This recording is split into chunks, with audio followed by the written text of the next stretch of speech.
ఓం నమ శివాయ నమ. ప్రజలందరికీ నమస్కారము. 2026 ఫిబ్రవరి మాసం మేషరాశి ఫలితాలు. ఈ మేషరాశిలో ఉండవలసిన వాళ్ళందరికీ అదృష్టము, జీవితము, లలాటకము, యోగము, నక్షత్రము, స్థానబలము, పూజ బలము. మరి ఇలా జాతక యోగములో చూసుకుంటే చిన్న వయసు నుంచి కుటుంబ బాధ్యతలన్నీ కష్టపడుకుంటూ మరి చదువు పరంగా కూడా చాలా వరకు విద్యా విశేషాల్లో కూడా చాలా వరకు ఓపికతోని విద్యను కంప్లీట్ చేసుకొని పెద్ద విద్యను కంప్లీట్ చేయాల్సిన యోగం అనేది చాలా వరకు కనబడుతుంది. విద్యాపరంగా చూసుకుంటే వీళ్ళకి కొంచెం విదేశాల ప్రయాణాలు, మరి అక్కడ విదేశాలలో కూడా పోయి అక్కడ కూడా విద్యను కంప్లీట్ చేసుకొని పెద్ద చదువులు చదవాల్సిన యోగం అనేది ఈ మేషరాశి వాళ్ళకి చాలా వరకు బాగుంది. మరి ఈ మేషరాశి వాళ్ళకి మెయిన్గా ఇంట్లో ఎంత చేసినా కూడా గౌరవము, అభిమానము లేకోకుండా ఎంత చేసినా కూడా వీళ్ళందరూ ఈ మేషరాశి వాళ్ళని కరేపాకు మాదిరి తీసేస్తుంటారు. ఎంత కష్టపడ్డా కూడా చెడము తీరికుండదు, దమ్మిడ ఆదాయము ఉండదు. మరి ఇలా జాతక యోగాన్ని బట్టి చూసుకుంటే మరి ఈ నెల 16వ తారీఖు నుంచి అదృష్ట గడియలు కొన్ని రాబోతున్నాయి. ఇక కొత్త ప్రయత్నాలు, కొత్త ఆలోచనలు, మరి ఈ కొత్త సంవత్సరం నుంచి ఈ ఫిబ్రవరి మాసం నుంచి నూతన పనులు, నూతన కార్యక్రమాలు పెద్దగా అభివృద్ధిగా కావాల్సినవి అనేది ఇలా జాతక యోగంలో రాబోతుంది. కాబట్టి స్నేహం అనేది ఎక్కువగా చేయకూడదు. బంధుమిత్రులతో కొన్ని ఇబ్బందులు, కొన్ని ఎదురొచ్చే మార్గాలు కొన్ని కనబడుతున్నాయి. మరి ఏ కార్యక్రమైనా కానీ స్నేహం అనేది ఎక్కువగా చేయకూడదు. అధిక స్నేహం ప్రాణానికి మోసం. స్నేహం విషయంలో అనేది అతి జాగ్రత్తలు కొన్ని తీసుకోవాలి. ఏ పని చేసినా ఎక్కడికి పోయినా మీ ఐడియాలు కానీ, మీ ప్లానింగ్ కానీ, మీ ఆలోచనలు కానీ ఎదుటివాడికి పబ్లిక్ చేయకూడదు. ముందు మనకి పని అయిన తర్వాత చెప్పుకోవాలి, కానీ పని కాకముందే మనం పబ్లిక్ చేసుకున్నాం అనుకోండి, ఆ పని మీకు కరెక్ట్గా సక్సెస్ కాదు. ఈ మేషరాశి వాళ్ళు అందరినీ గుడ్డిగా నమ్ముతుంటారు. ఎవరు ఏ మాట చెప్పినా, ఎవరు ఏది చేసినా వాళ్ళు చెప్పింది నిజమే అనుకుంటారు. కాబట్టి ఆ నమ్మకంతోనే వీళ్ళు కొంత ఇబ్బందులు పాలైపోతుంటారు. కాబట్టి వీళ్ళు ఒకరికి డబ్బులు ఇవ్వచ్చు, తెచ్చుకోవచ్చు. ఒకరికి నేను అంటూ ఆమీను కానీ, జామీను కానీ, షూరిటీ కానీ ఉండకూడదు. దానివల్ల లేనిపోయిన సమస్యలు కొంచెం ఎదురొచ్చే మార్గాలు కొన్ని కనబడుతున్నాయి. మరి ఇలా జాతక యోగంలో చూసుకుంటే ఈ మేషరాశిలో ఉండవలసిన వాళ్ళకి ఎన్నో రోజుల నుంచి వాళ్ళు మనసులో అనుకున్న కోరికలు, వాళ్ళ మనసులో ఒక గూడు కట్టుకోవాలని, గూడు అనగా ఇల్లు, ఒక స్థానం కట్టుకోవాలని వాళ్ళ మనసులో అనుకున్న కోరిక నెరవేరే టైం వచ్చేసింది. మరి ఇలా జాతక యోగాన్ని బట్టి సొంత ఇంట్లోకి ఇప్పుడు ఉండాల్సిన స్థానం కానించి సొంత ఇంటికి వెళ్ళాల్సిన ఆ కలలు నెరవేరాల్సిన టైము అతి దగ్గరలోనే ఉన్నాయి. కాబట్టి ఇలా జాతక యోగాన్ని పెట్టి చూసుకుంటే నల్లటి వస్త్రములు కానీ, నల్లటి వాహనములు కానీ వాడకూడదు. కాబట్టి భర్త నుంచి భార్య, భార్య నుంచి భర్తకి ఇద్దరి మధ్యలో కొన్ని లేనిపోయిన సికాకులు కూడా కొన్ని ఎదురొచ్చే మార్గాలు కూడా కొన్ని కనబడుతున్నాయి. మరి ఆ సికాకులు కూడా ప్రశాంతంగా కావాలి, ఆ సమస్యలో నుంచి బయటపడాలి అంటే కొన్ని చేస్తున్నామంటే కొన్ని వదిలేయాలి. అన్నీ కావాలంటే మనకు దక్కవు. కాబట్టి ఈ రాశిలో ఉండవలసిన వాళ్ళందరికీ అతి వేగంగా అదృష్ట గడియలు కొన్ని రాబోతున్నాయి. మరి రాజకీయ నాయకులలో కూడా చూసుకుంటే రాజకీయంలో కూడా వీళ్ళకి నూతన కార్యక్రమాలు, నూతన పనులు, మళ్ళా పార్టీ మార్పుళ్ళు ఇలాంటివి కొన్ని రాబోతున్నాయి.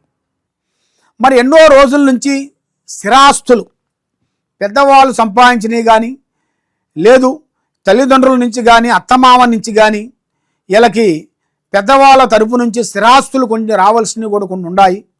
మరి వీళ్ళు చేయాల్సిన స్థానంలో కూడా కొన్ని మార్పులు రాబోతున్నాయి. స్థానం అనగా ఇల్లు, వాళ్ళు ఉండాల్సిన స్థానం కానీ, వాళ్ళు చేసే ఆఫీసులో కానీ, వాళ్ళు చేసే డ్యూటీలో కానీ మార్పులు కొన్ని రాబోతున్నాయి.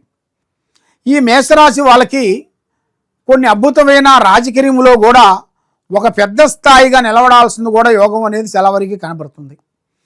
మరి రియల్ ఎస్టేట్ కానీ, బిజినెస్ కానీ, వ్యాపార బిజినెస్ కానీ, వాహనం సంబంధించిన వెహికల్ బిజినెస్ కానీ వీళ్ళు ఎన్నో చేయాలనుకుంటుంటారు.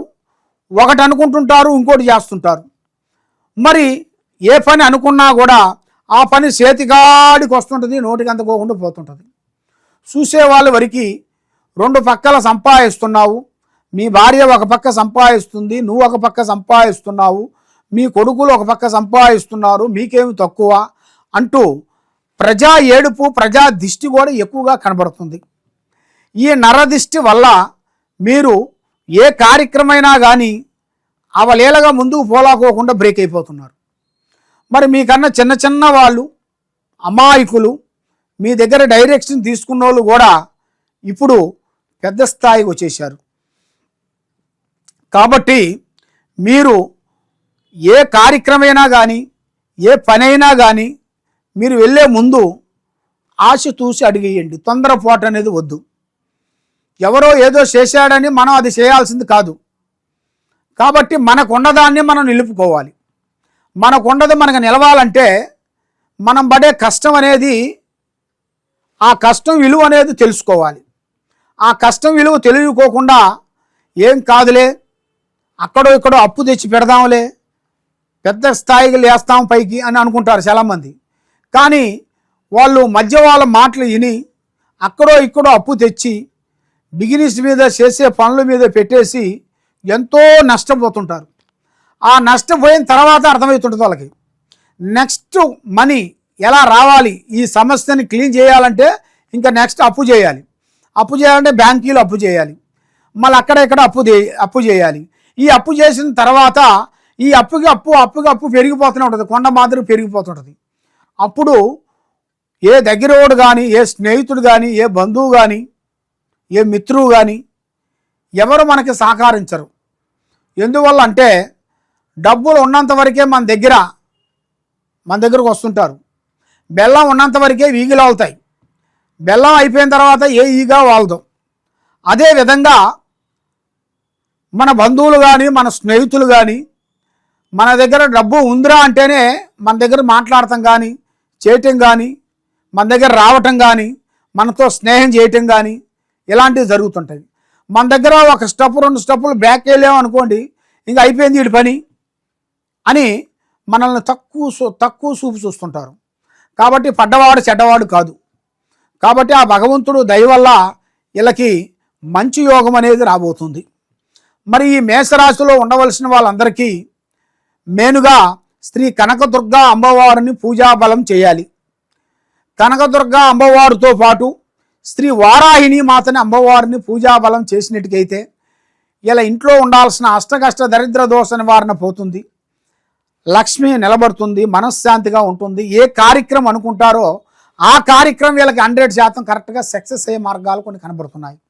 కాబట్టి ఎక్కడెక్కడో పోయి జ్యోతిష్యం చెప్పించుకొని నిరాశ చెంది ఉన్నారు. కాబట్టి తప్పకుండా ఈ కింద పోయే నెంబర్కి మీరు ఒకసారి సంప్రదించినట్టుకైతే మీరు 9959432221 ఈ నెంబర్కి మీరు ఫోన్ చేసినట్టుకైతే మీ ఇంట్లో ఏముంది, మీ మీద ఏముంది, మీకు ఏమేమి జరుగుతున్నాయి, ఏమేమి జరగబోతున్నాయి, మీకున్న సమస్యను బట్టి ఎలా ఉంది ఏమిటనేది మేమన్నీ చూసి వివరంగా చూసి చెప్పగలుగుతాం. సర్వో జనా సుఖినో భవంతు. ఓం నమః శివాయ నమః.